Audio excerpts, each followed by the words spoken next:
अगर आपने अभी तक हमारा चैनल सब्सक्राइब नहीं किया तो अभी सब्सक्राइब करें और बेल आइकॉन को क्लिक करके हमारी लेटेस्ट वीडियोस के बारे में अपडेट जानें। सपा और बीजेपी में इस सीट की जंग, दोनों के लिए नाक का सवाल है ये सीट। एक दूसरे से छीनने की रहेगी कोशिश। बीजेपी हारी तो होगी फजीहत और सपा हारी तो होगी तौहीन। उत्तर प्रदेश में 8 विधानसभा सीटों पर उपचुनाव का बिगुल बज चुका है।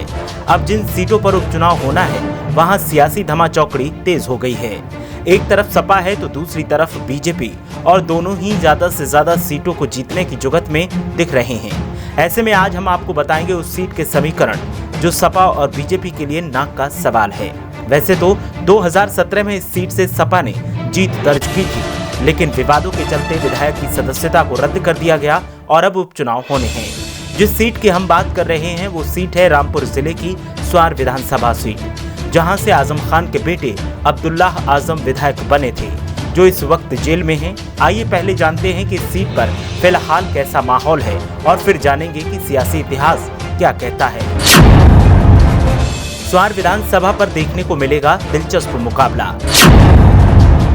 बीजेपी सपा को हराने के लिए कस चुकी है कमर। सपा भी सीट पर पुनः जीत के लिए है पूरी तरह तैयार। आजम खान परिवार की वजह से ये सीट है नाक का सवाल। बीजेपी ने आजम खान की तमाम खामियों को किया है उजागर।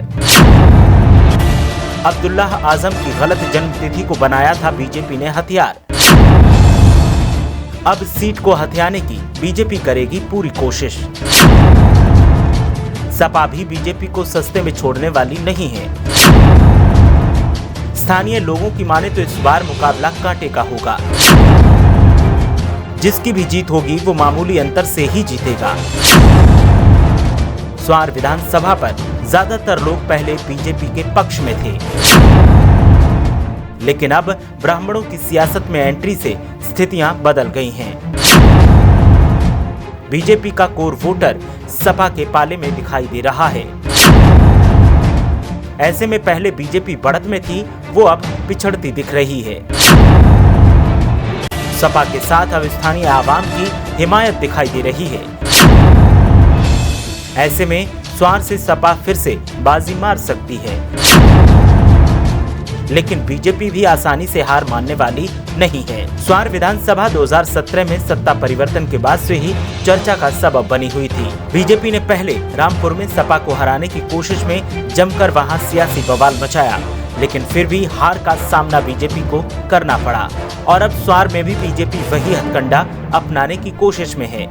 ऐसे में देखना ये है कि बाजी किसके पाले में जाती है और कौन पहली गेंद पर छक्का मारेगा।